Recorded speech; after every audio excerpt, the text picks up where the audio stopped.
¿Alguna vez has leído los evangelios y notado la tensión incómoda cada vez que aparece la palabra samaritano? ¿Te has preguntado por qué esa sola palabra cargaba tanta vergüenza, tanta ira, un pasado tan pesado? La mayoría de los creyentes escucha «buen samaritano» y se imagina a un forastero bondadoso, pero en el primer siglo esas palabras habrían sonado como un insulto. Hoy vamos a viajar al pasado para descubrir cómo una nación dividida, un templo sagrado reducido a escombros, el odio étnico y siglos de juicio amargo crearon una de las cicatrices más dolorosas de toda la narrativa bíblica. Y veremos por qué Jesús caminó directamente hacia el centro de esa herida abierta y anunció una forma completamente nueva de vivir. Antes de comenzar, quiero que participes conmigo en esta conversación. Si este tema ya mueve algo dentro de ti, deja un 77 en los comentarios para saber que estás siguiendo. Dale like al video, suscríbete al canal y compártelo con alguien que esté pasando por su propio proceso de ruptura y restauración. La historia de cómo se dividió Israel no comenzó con desorden, sino en su período más glorioso. Bajo el reinado del rey Salomón, la nación vivió una época de prosperidad, paz y respeto internacional como nunca antes en su historia. El gran templo en Jerusalén era un poderoso símbolo de la presencia de Dios entre su pueblo, y gobernantes de tierras lejanas viajaban largas distancias solo para presenciar la sabiduría y las riquezas de Salomón. Sin embargo, detrás de toda esa grandeza, algo comenzaba a deteriorarse en silencio. El primer libro de los Reyes, capítulo 11, versículo 4, nos revela que la devoción de Salomón ya no era completa hacia el Señor, como lo había sido la de su padre David. Sus muchas esposas extranjeras lo fueron influenciando poco a poco para que aceptara e incluso promoviera la adoración a dioses falsos. La base espiritual que antes mantenía unido al reino empezó a desmoronarse, aun cuando por fuera todo parecía más impresionante que nunca. Junto con ese lento alejamiento de Dios, la vida diaria para los israelitas comunes se volvió cada vez más difícil. Para sostener sus enormes obras, su lujoso palacio y su ejército poderoso, Salomón impuso impuestos pesados y trabajos forzados al pueblo. Lo que comenzó como una nación unida y próspera se fue transformando en un lugar donde, especialmente en las regiones del norte, las tribus se sentían ignoradas y agobiadas. El descontento crecía, pero se mantenía contenido mientras Salomón seguía vivo. El pueblo veía el esplendor a su alrededor, pero también sentía el peso sobre sus espaldas. Bajo la apariencia de oro brillante, la amargura ardía como brasas, esperando ser encendidas. Ese momento llegó cuando Salomón murió y su hijo Roboam subió al poder. Recibió un reino que parecía fuerte por fuera, pero era muy frágil por dentro. Líderes de las tribus del norte se acercaron con una petición clara: reducir las cargas y las exigencias impuestas por Salomón, y ellos seguirían siendo leales. Los consejeros mayores que habían servido a Salomón le aconsejaron a Roboam que escuchara, que cuidara a su pueblo y se ganara su compromiso. Pero Roboam rechazó esos consejos sabios. En su lugar, escuchó a los jóvenes con los que había crecido, quienes lo impulsaron hacia la arrogancia y la dureza. Esa presión lo llevó a tomar una decisión desastrosa. En un solo momento que cambiaría el futuro de Israel para siempre, Roboam respondió con desprecio: «Mi padre les impuso una carga pesada, yo la haré aún más pesada». Con esas palabras duras, el frágil lazo que los unía se rompió. Las tribus del norte se negaron a obedecer y se separaron. 10 de las 12 tribus formaron un nuevo reino en el norte llamado Israel, con Samaria como su ciudad principal. Solo las tribus de Judá y Benjamín permanecieron fieles a la línea real de David en Jerusalén. Lo que empezó como un conflicto por el liderazgo se convirtió en una ruptura espiritual permanente, una herida profunda en la comunidad del pueblo escogido que nunca sanaría durante todo el Antiguo Testamento. Cuando el reino se dividió y Jeroboam fue proclamado primer rey del norte, enseguida percibió la dificultad de su situación. Aunque tenía poder político, temía perder la conexión emocional con su pueblo. Según las instrucciones dadas por Moisés, el lugar designado para la adoración era Jerusalén, en el reino del sur, bajo los descendientes de David.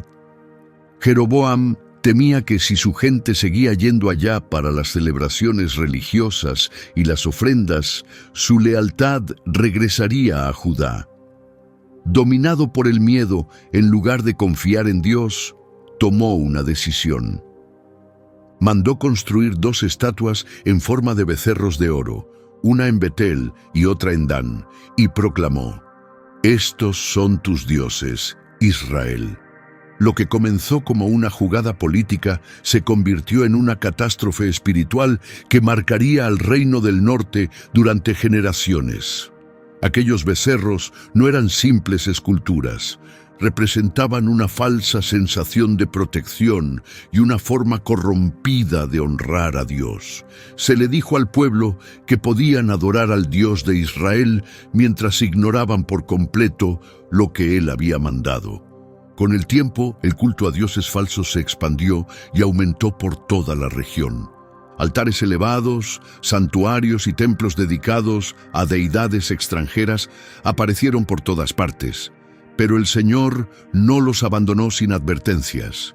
Envió profetas como Elías y Eliseo para enfrentarse a los reyes, invocar fuego del cielo y mostrar que solo el Señor tiene autoridad divina. Años después, profetas como Amós y Oseas hablaron con firmeza, denunciando la maldad, la religión vacía y la deslealtad hacia Dios. Suplicaron a Israel que cambiara, que abandonara sus ídolos y regresara a su pacto sagrado con el Señor. Pero a pesar de los milagros, de las señales poderosas y de los constantes llamados a transformar su corazón, el reino del norte siguió por el camino de la rebelión. Finalmente, la paciencia de Dios, tan larga y misericordiosa, llegó a su límite y dio paso al castigo. En el año 722 a.C., el poderoso imperio asirio descendió sobre el reino del norte con una fuerza abrumadora.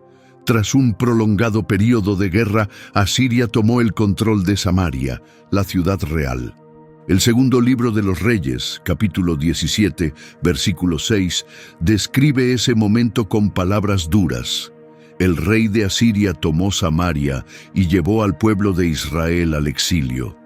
Una enorme parte de la población fue desplazada y llevada al cautiverio, esparcida por regiones remotas del vasto imperio. Las tierras agrícolas, los hogares familiares y las ciudades enteras que antes pertenecían a las tribus de Israel quedaron destruidos y abandonados, sirviendo como testimonio visible de las consecuencias de romper el pacto con Dios. Sin embargo, la historia no terminó simplemente con el exilio.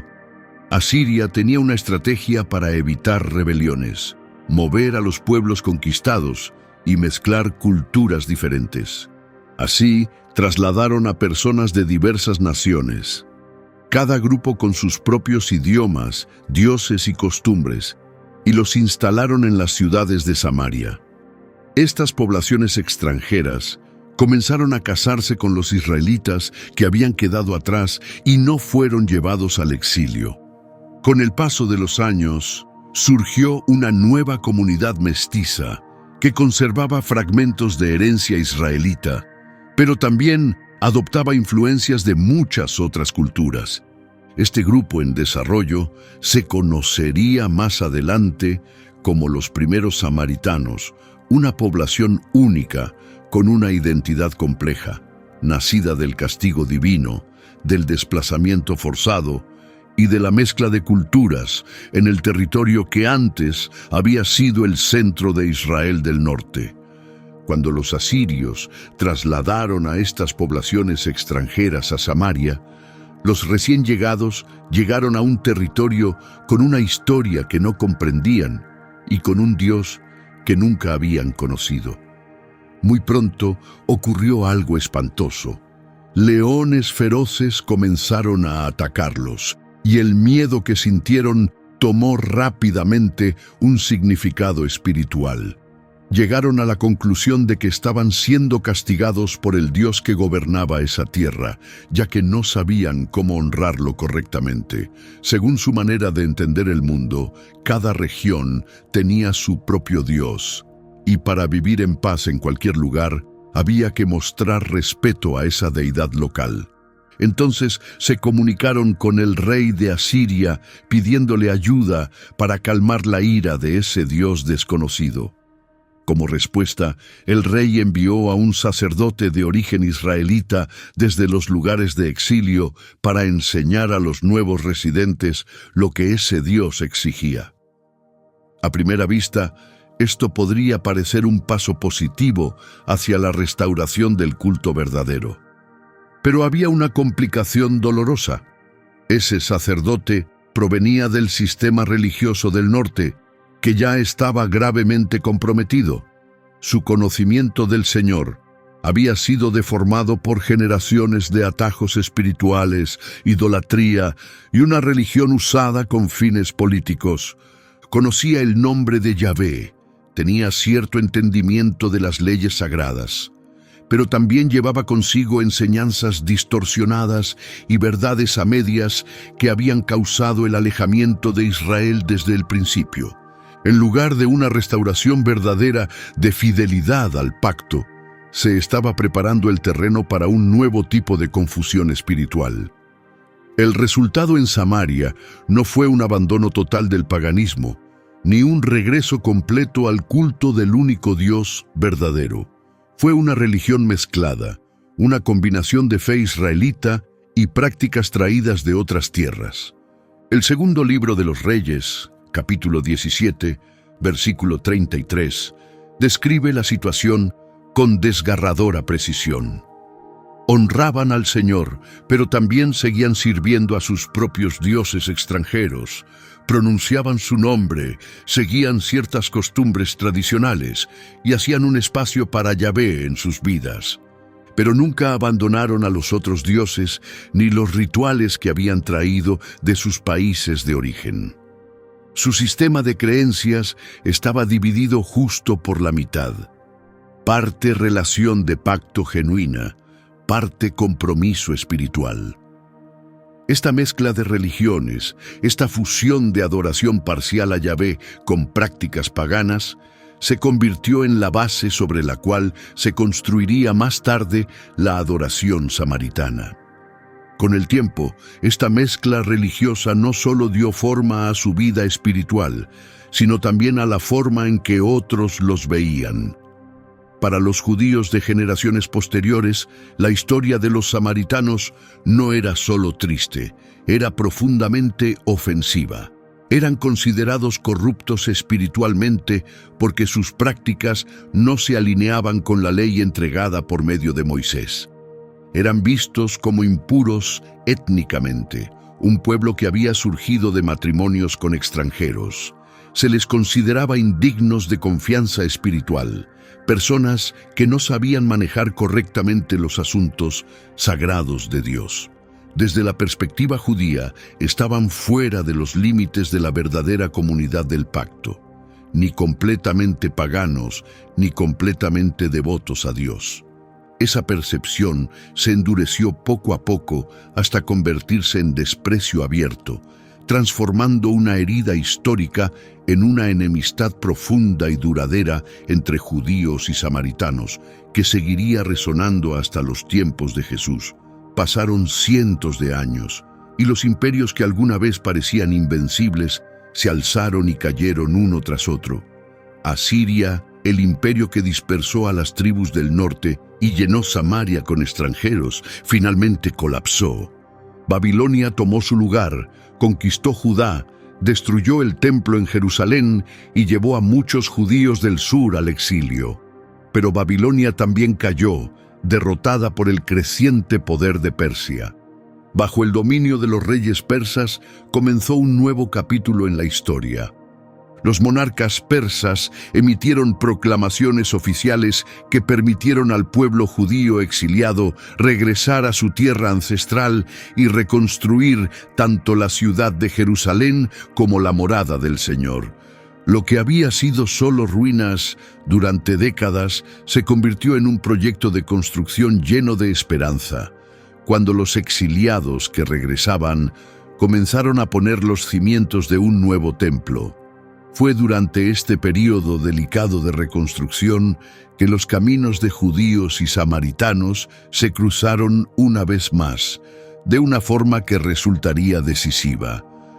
Cuando los samaritanos se enteraron de que los exiliados estaban construyendo un templo para el Dios de Israel, se acercaron a Zorobabel y a los líderes de Judá con lo que parecía ser una oferta de colaboración. «Permítannos ayudarles a construir», solicitaron, «porque al igual que ustedes, nosotros también adoramos a su Dios y le hemos ofrecido sacrificios». Desde su punto de vista, compartían una conexión con el Dios de Abraham, Isaac y Jacob. Tenían su propia historia de adoración en ese territorio y estaban convencidos de que también merecían un lugar en ese proyecto de restauración. Pero los líderes de Judá no lo vieron de la misma manera. A sus ojos, la herencia mezclada de los samaritanos y sus prácticas religiosas combinadas los hacían indignos de participar en algo tan sagrado como la reconstrucción del templo del Señor. Zorobabel, junto con los demás jefes de familia, respondió con firmeza: «Ustedes no tienen parte con nosotros en la construcción del templo de nuestro Dios. Nosotros solos lo edificaremos para el Señor, el Dios de Israel». Ese rechazo causó una herida profunda. Lo que pudo haber sido una oportunidad de reconciliación terminó aumentando el sentimiento de división. Los samaritanos, que ya eran vistos con desconfianza, ahora enfrentaban una negativa pública y formal que confirmaba su estatus de forasteros según los estándares judíos. La fricción no se quedó solo en sentimientos heridos. Se convirtió en oposición intencional. Los samaritanos, junto con otras poblaciones vecinas, comenzaron a actuar en contra del proyecto de reconstrucción, utilizando contactos políticos, haciendo acusaciones y difundiendo desánimo para retrasar o detener completamente las obras. Con el paso del tiempo, a medida que la separación se hacía más firme, los samaritanos tomaron una decisión significativa. Crearon su propio lugar de adoración en el monte Gerizim, convencidos de que esa montaña, mencionada en pasajes como Deuteronomio capítulo 11, versículo 29 y Josué capítulo 8, versículo 33, era el lugar auténtico que Dios había elegido para manifestar su presencia y bendecir a su pueblo. Con esa acción, la división entre los dos pueblos tomó una forma visible y concreta a través de la arquitectura. Dos pueblos distintos, dos templos separados, dos reclamos opuestos de ser el verdadero pueblo del pacto. Lo que originalmente era una cuestión de historia, herencia y asuntos políticos, se transformó en una competencia espiritual. Para los judíos, el templo de Jerusalén era la única morada legítima de Dios. Para los samaritanos, el monte Gerizim era la montaña sagrada. Cada grupo veía al otro no solo como diferente, sino como completamente equivocado. Los sentimientos amargos entre ellos se entrelazaron con sus prácticas religiosas, sus textos sagrados y su comprensión de la identidad, creando una división que ya no parecía temporal, sino permanente. A medida que pasaban los siglos, la fricción entre judíos y samaritanos no se debilitaba. Se hacía más fuerte. Durante el período macabeo, cuando los judíos luchaban por su libertad y por preservar su fe frente a poderes extranjeros, los antiguos resentimientos se mezclaron con nuevas batallas. Los líderes asmoneos, descendientes de los macabeos, no eran solo autoridades políticas, sino también defensores fervientes de lo que consideraban la adoración auténtica. Bajo su mando, cualquier templo, altar o sitio religioso que desafiara la supremacía de Jerusalén era visto como una amenaza que debía ser eliminada, no tolerada. Alrededor del año 128 a.C., esta actitud culminó en una acción violenta decisiva. Juan Hircano, que actuaba como sumo sacerdote y gobernante asmoneo, lanzó una campaña militar contra Samaria y puso su atención en el monte Gerizim, donde los samaritanos habían construido su templo hacía generaciones. Ese templo representaba el núcleo de la vida espiritual samaritana, un lugar donde creían que Dios había establecido su nombre. Para ellos, Gerizim no era simplemente una alternativa. Era, según su convicción, la verdadera montaña de bendición. Cuando Hircano ordenó su destrucción, no fue solo una operación militar, fue un ataque directo a la identidad y la fe de los samaritanos. Para ellos, la demolición de su lugar sagrado fue una herida profunda, un acto brutal que confirmaba sus peores temores sobre la autoridad judía. El sitio donde sus antepasados habían ofrecido sacrificios, elevado oraciones y celebrado sus fiestas religiosas, fue reducido a escombros. Su conexión espiritual con Dios, tal como ellos la entendían, les fue arrancada por la fuerza. Para muchos judíos de esa época, sin embargo, la acción tenía otro significado. La interpretaban como una purificación del territorio, una medida necesaria para eliminar lo que consideraban un templo falso que amenazaba la supremacía de Jerusalén. Lo que un grupo vivió como destrucción total, el otro lo defendió como obediencia fiel. A partir de ese momento, las posturas se endurecieron hasta convertirse en odio abierto. Cada vez más, los judíos comenzaron a ver a los samaritanos como traidores religiosos, personas que habían corrompido la fe, se oponían a Jerusalén y se aferraban a un santuario rival. Los samaritanos, por su parte, veían a los judíos como tiranos que usaban la fuerza militar y la autoridad religiosa para borrar su historia y silenciar su adoración. Viajar entre las regiones de Judea y Samaria se volvió tenso y, con frecuencia, peligroso. Muchos judíos decidieron tomar rutas más largas que evitaban por completo las tierras samaritanas. Se establecieron normas sociales que hacían que la separación se sintiera total y definitiva. Comer juntos, recibir hospitalidad, casarse entre grupos distintos e incluso beber del mismo pozo eran actos fuertemente desaconsejados o completamente prohibidos. Para cuando Jesús recorría los caminos polvorientos de Galilea y Judea, esa separación ya estaba profundamente integrada en la vida diaria. El Evangelio de Juan lo expresa con una frase clara y contundente. Cuando Jesús habló con la mujer samaritana junto al pozo, ella quedó sorprendida, y el texto explica la razón. Porque los judíos no se relacionan con los samaritanos. Lo que había comenzado siglos antes, durante el reinado de Salomón, como un conflicto de gobierno, se había convertido, capa tras capa, en una enorme brecha espiritual y social, una que solo un redentor capaz de romper barreras podía comenzar a sanar.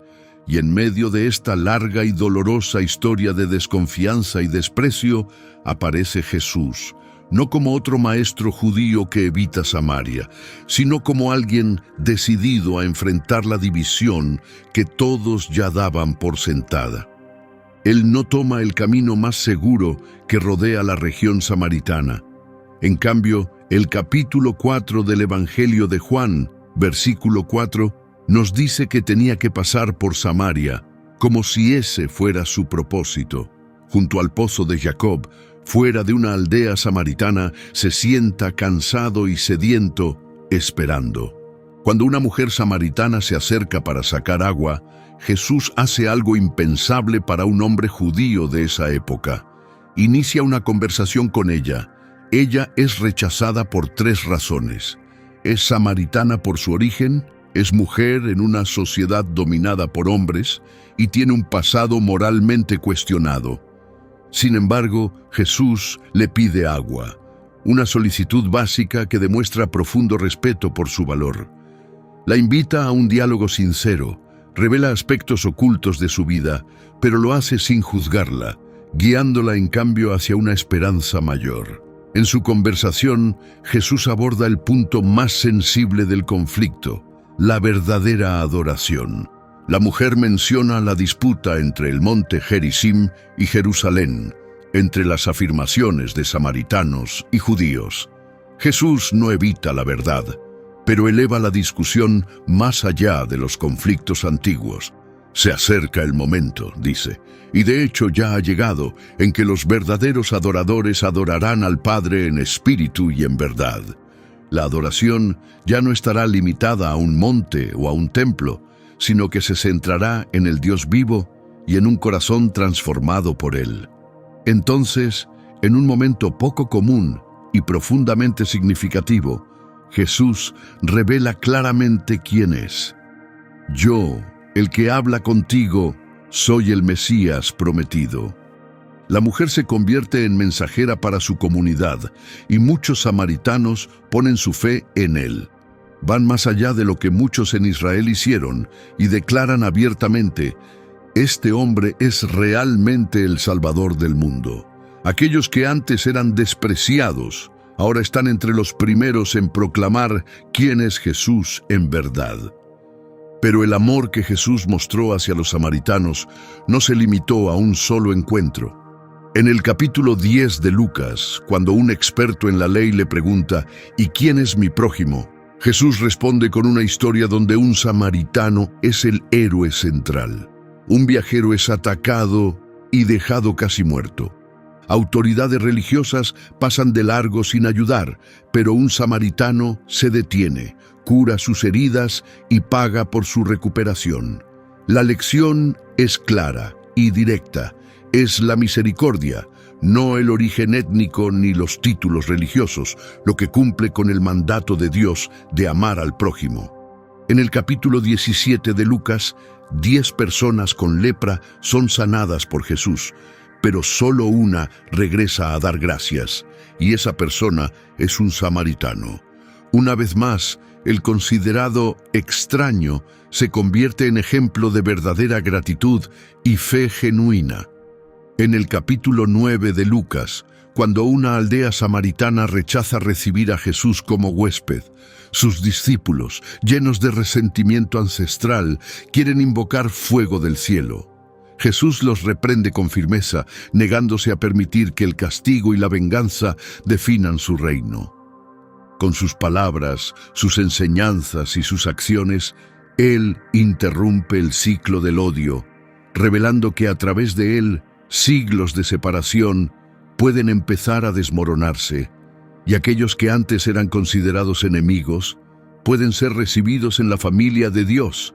Cuando Jesús resucitó y se preparaba para volver al Padre, no olvidó a Samaria.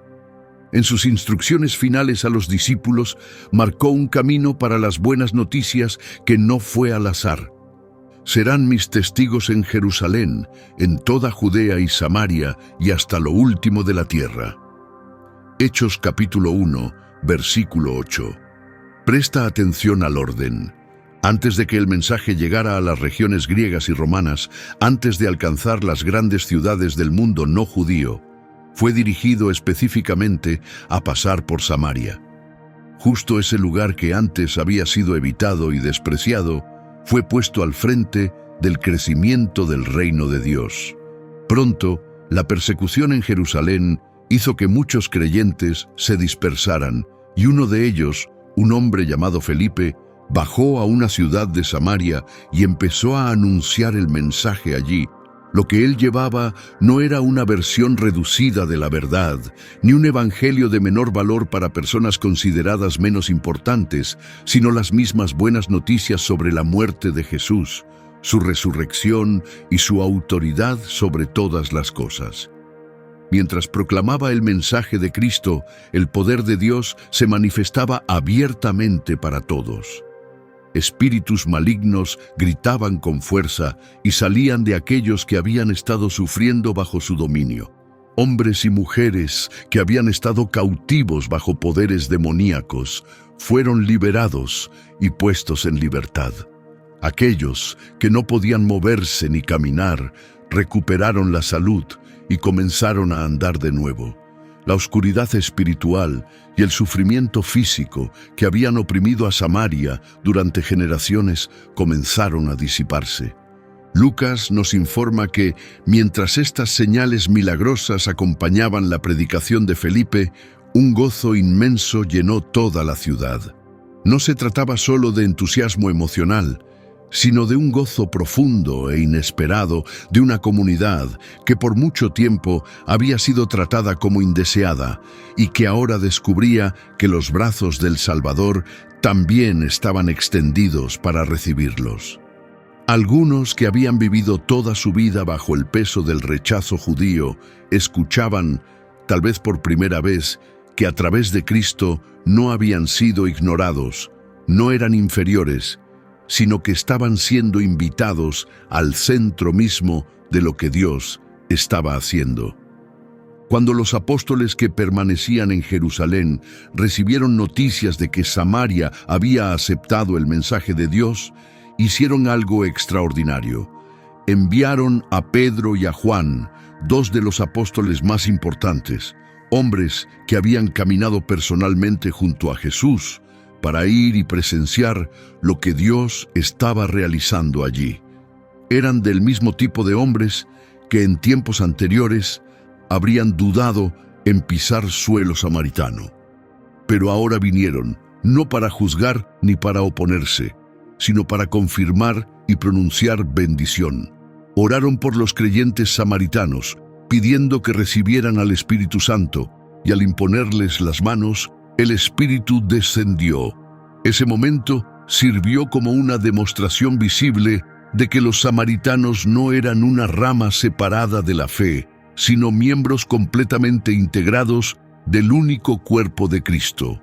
Los apóstoles, que alguna vez compartieron la inclinación natural de evitar o menospreciar a Samaria, ahora estaban en medio de hermanos y hermanas samaritanos, tocándolos, orando por ellos, reconociéndolos como receptores iguales de todo lo que Dios había prometido.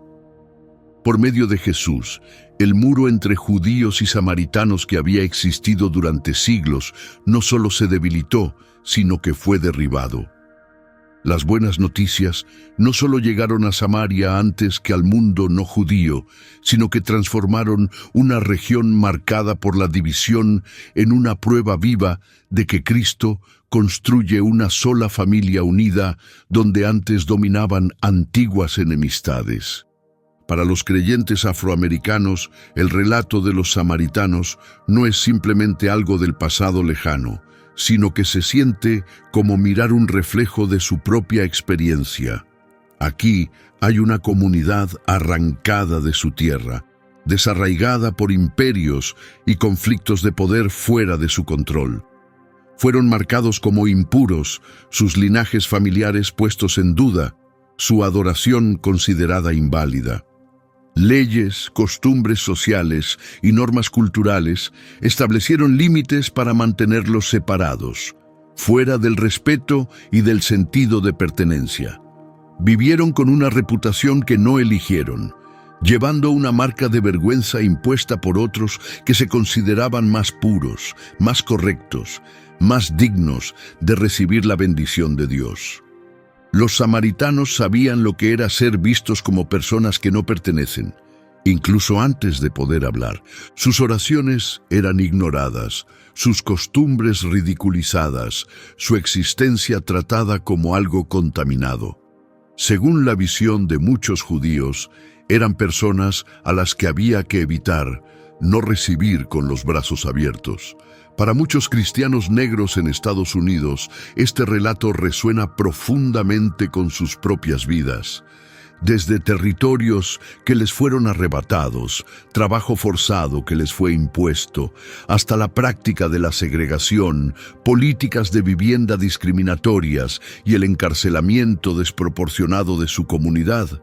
Existe una memoria colectiva larga de haber sido despojados del respeto, juzgados injustamente antes de pronunciar palabra, vistos como un problema en lugar de como seres humanos. Iglesias, comunidades, instituciones educativas y estructuras sociales han reforzado con frecuencia el mensaje de "no eres bienvenido en la mesa". Y sin embargo, en la narrativa samaritana entra Jesús. Él no trae consigo la ansiedad, el prejuicio, ni las ideas preconcebidas de la cultura que lo rodea. Donde otros ven contaminación, Él ve una oportunidad de servir. Donde otros rodean Samaria, Él pasa directamente por ella. Se sienta junto a un pozo samaritano, pide agua a una mujer samaritana y la trata como una persona con valor, inteligencia y un alma eterna. Comparte parábolas donde el samaritano es el verdadero prójimo que ama de verdad, el forastero que se convierte en modelo a seguir. Acepta el agradecimiento de un leproso samaritano y celebra su respuesta llena de gratitud. Con cada acción que toma, se niega a permitir que la amargura heredada controle sus intenciones. Para los creyentes negros, este Jesús no está lejos, tiene un significado profundo para sus vidas. Es el que entra en vecindarios etiquetados como inseguros, deteriorados o inferiores y los declara preciosos. Les comunica a los ignorados que son vistos, comprendidos y bienvenidos. Se opone a las estructuras que niegan la humanidad de las personas y llama a quienes lo siguen a hacer lo mismo. La barrera que la sociedad exige que permanezca entre razas, niveles económicos y contextos culturales, Él la derriba con su propio sacrificio físico en la cruz. Y continúa esta obra en el presente, restaurando la identidad herida, devolviendo el valor que fue robado y construyendo un reino donde aquellos que antes fueron empujados a los márgenes, ahora están en el centro mismo de su amor, como hijos e hijas. El relato de los samaritanos no es simplemente una sección lejana escondida en los registros del pasado. Es un reflejo vivo frente a cada generación que viene después. Funciona como una advertencia. La separación, una vez introducida y alimentada por el miedo, la arrogancia y el juicio injusto, puede convertirse en siglos de sufrimiento si permitimos que crezca. Pero también es una poderosa promesa de que todo lo que la humanidad daña, Jesús tiene el poder de restaurar. Él entró en la vida de la mujer con la que nadie quería hablar. Dio dignidad al hombre samaritano despreciado por todos, colocándolo como el personaje central digno de imitación. Derramó su espíritu sobre una población a la que todos los demás evitaban recorriendo grandes distancias. Esa es la buena noticia demostrada con acciones. Así es como se ve en la realidad el reino de Dios. Esa es la naturaleza compasiva de Cristo, extendiéndose hacia quienes han sido rechazados, sanando heridas antiguas y formando un solo hogar unificado en lugares donde la sociedad solo ve enemigos. Así que transformamos este relato en una conversación con Dios. Señor, enséñanos a ver a los demás como tú viste a los samaritanos. Limpia de nosotros todo pensamiento parcial, toda arrogancia y todo temor del corazón. Derriba cada barrera que hayamos construido, esos obstáculos no dichos que viven dentro de nosotros, en nuestros hogares, en nuestros lugares de adoración y en nuestras comunidades. Forma en nosotros adoradores que se acerquen a ti en espíritu y en verdad, sin escondernos detrás de costumbres o identidades de grupo. Forma en nosotros prójimos que extienden compasión, incluso cuando alejarse sería más fácil. Haznos una sola comunidad unida bajo un solo Redentor, Jesucristo nuestro Señor. Amén. Si esta reflexión sobre las Escrituras Sagradas abrió tu entendimiento, si cuestionó algunas cosas que dabas por hecho, si te recordó que Jesús sigue entrando en espacios donde otros son ignorados, entonces no dejes que este mensaje termine contigo. Ayúdalo a llegar a alguien que necesita recibirlo. Tómate un momento para presionar el botón de me gusta en este video. Compártelo con alguien que conozcas y escribe el número 77 en los comentarios para que el sistema reconozca que este mensaje tuvo significado para ti. Y si es la primera vez que estás con nosotros, te animo a que te suscribas y actives las notificaciones para que siempre sepas cuándo llega una nueva enseñanza bíblica presentada de forma clara, comprensible y sincera. Gracias por tomarte el tiempo para mirar. Gracias por acompañarme en esta oración y que el Señor derrame abundantes bendiciones sobre tu vida. Estoy emocionado por seguir este camino contigo en la próxima enseñanza.